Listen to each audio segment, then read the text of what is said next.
Depois que Jorge Amado lança o Cacau, né, eu já falei, retomando o assunto, o Cacau foi apreendido pela Polícia Federal, enfim, foi censurado, depois voltou, foi liberado, e aí isso até ajudou a divulgar o livro e ajudou na vendagem, né, teve duas tiragens significativas, mas ocorre um processo, essa caracterização do romance proletário e essa identidade entre romance proletário e Jorge Amado, naquele momento, dá a ele também o estigma, o karma, de que ele estava fazendo proselitismo político ideológico.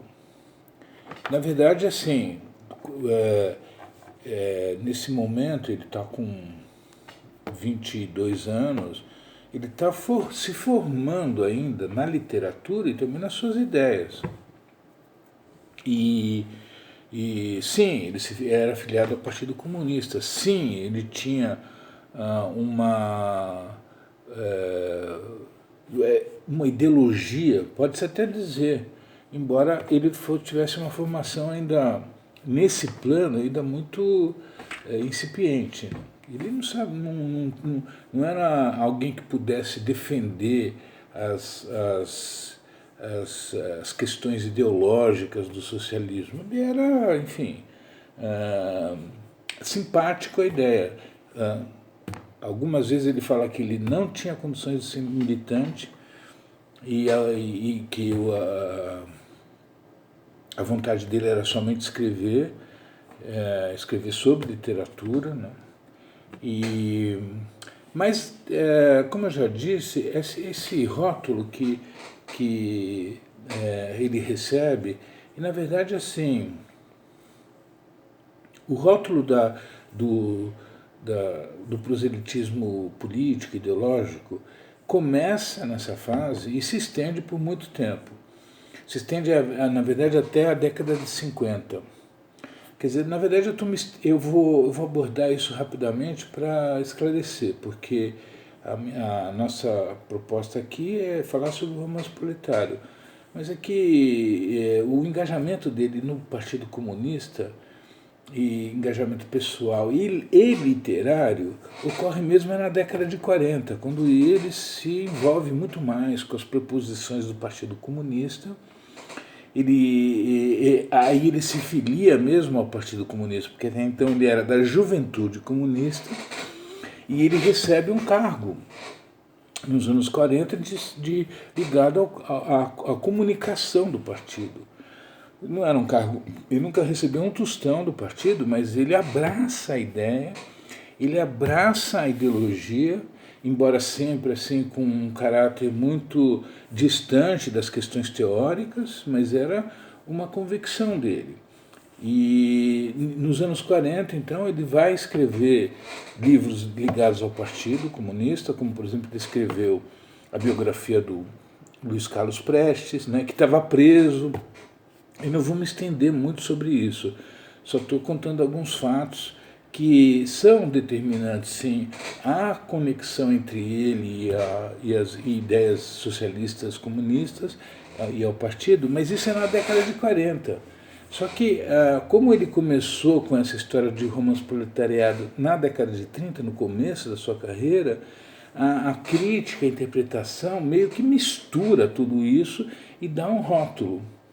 Então, mas assim, e o que eu estou dizendo é que nesse momento ele também se beneficia disso, porque ele assume um rótulo que naquele momento ele dava a ele uma condição de ocupar um papel vacante. Assim, ele é o representante do romance proletário. Mais tarde, alguns anos depois, ele vai dizer em entrevistas e escrever, ele vai dizer, imagine que eu tinha condições de ser fazer um romance proletário. Nem existia proletariado no Brasil. Nessa época, começo de 30, se calculava que o proletariado, assim, no sentido mais original, não passavam de 200 mil operários trabalhando na indústria. O Brasil era predominantemente um país rural, e não se conhecia essa a atividade rural, era uma atividade, como eu já falei aqui, de lupa em burguesia, operariado.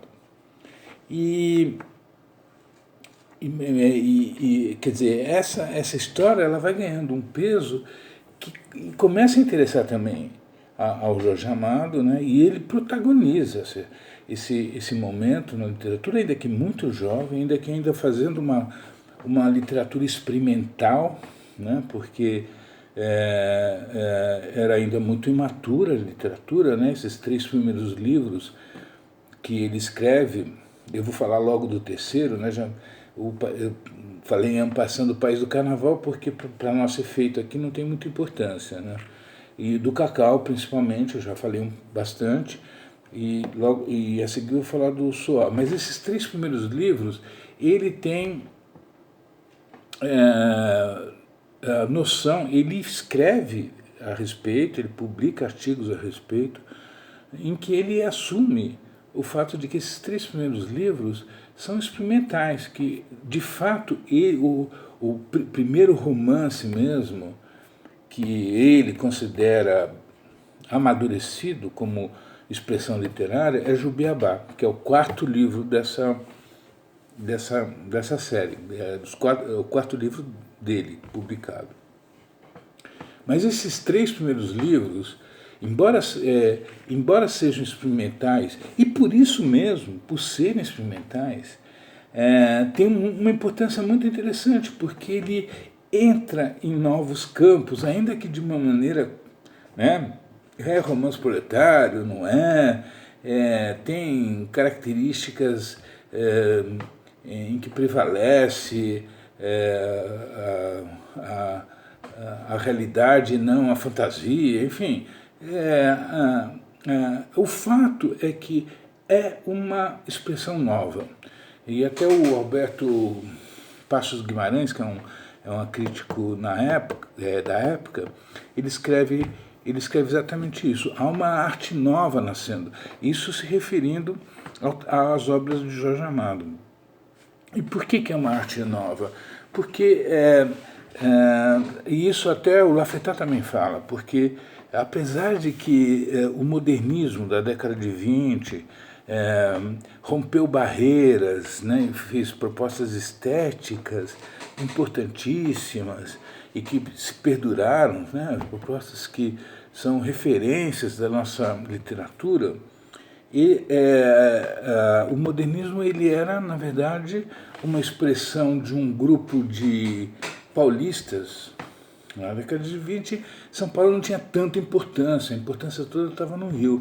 Então, por isso que a repercussão desse movimento é lenta. Acaba repercutindo de maneira muito positiva na década de 30, na literatura de 30, mas é lenta. E é, na verdade, uma expressão de uma elite intelectual que recupera não, mas assim, propõe uma forma própria, nacional, brasileira, mas não entra na vida verdadeira. Ainda são obras as obras de literatura são poucas, né? Mas assim elas não retratam a vida desse lumpen proletário a que me referi já, que é na verdade uma característica dos escritores de esquerda da década de 30, né? Do romance de 30. E o protagonista é o Jorge Amado. Mas aí entra essa questão do romance proletário. E o Jorge Amado, ele, movido pelos seus desejos, pela sua ideologia, e também por perceber, né, isso é uma leitura minha, por perceber que havia um espaço para ele ocupar, ele assume uma definição. Ele, na verdade, faz um manifesto. Em determinado momento, ele faz um manifesto a respeito de um novo romance. E ele não usa mais, ele já tinha lançado o Cacau, ele não usa mais ele mesmo não usa a expressão romance proletário. Ele fala num romance que é um romance antiburguês, é um romance que define uma nova proposta de personagens, ambientes, e ele vai colocar isso de uma maneira muito clara. Então, por exemplo, ele escreve assim, ó, vou ler esse trecho, que é o trecho de um artigo que ele publicou na revista Boletim de Ariel, que era uma das revistas literárias mais importantes. E esse trecho que ele fala sobre essa proposição. Isso é o texto já, tá? Nós, da geração de 30, nascemos da guerra e da Revolução Russa. Somos uma geração de romancistas. O sentido de documento, de grito, é sem dúvida a coisa que surge mais clara no novo romance brasileiro. Ele fala muito desse grito, né? Que o romance brasileiro é um grito, uma expressão de dor e de revolta e de reivindicação. Os novos romancistas brasileiros, não apenas os do Norte, e ele cita os do Norte porque os romancistas do Norte, lembrando que naquela época se falava Norte para o Nordeste. A palavra Nordeste ainda não tinha se consolidado. Então, quem morava o Nordeste atual era o que se chamava de Norte, né? Então, os novos romancistas brasileiros, não apenas os do Norte, não acreditaram mais em brasilidade, em verde-amarelismo. O verde-amarelismo foi um movimento da época do modernismo de rejeição ao modernismo, e ele era basicamente reacionário, né? Viram mais longe, viram esse mundo ignorado que é o Brasil. E o Brasil é um grito, um pedido de socorro. Grito, sim, de populações inteiras, perdidas, esquecidas. Material imenso para imensos livros.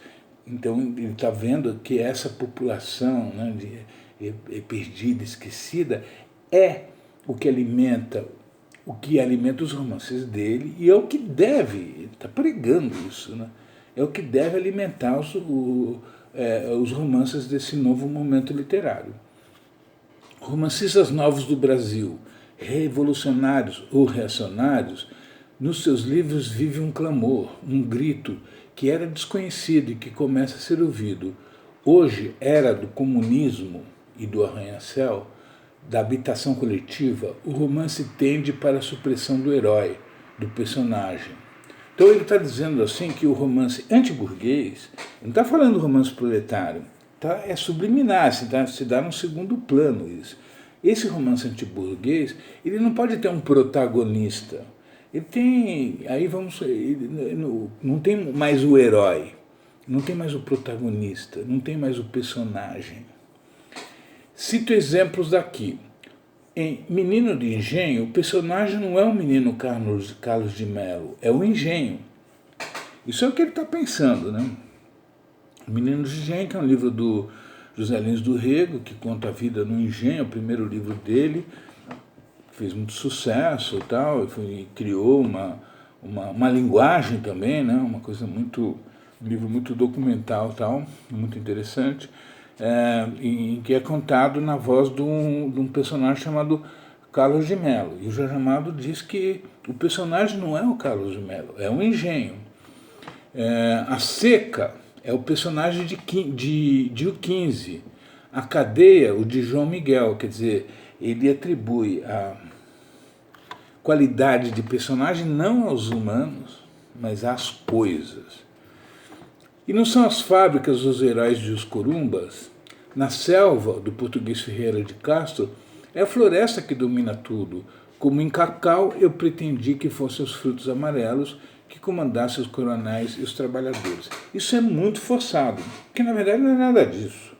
Ele está querendo fundamentar a sua colocação de que não existe mais o herói, porque o herói é uma coisa burguesa, entendeu? Então, e aí é até curioso porque escreve o Graciliano Ramos, né, que é um um escritor muito mais intelectualizado e muito crítico e ácido.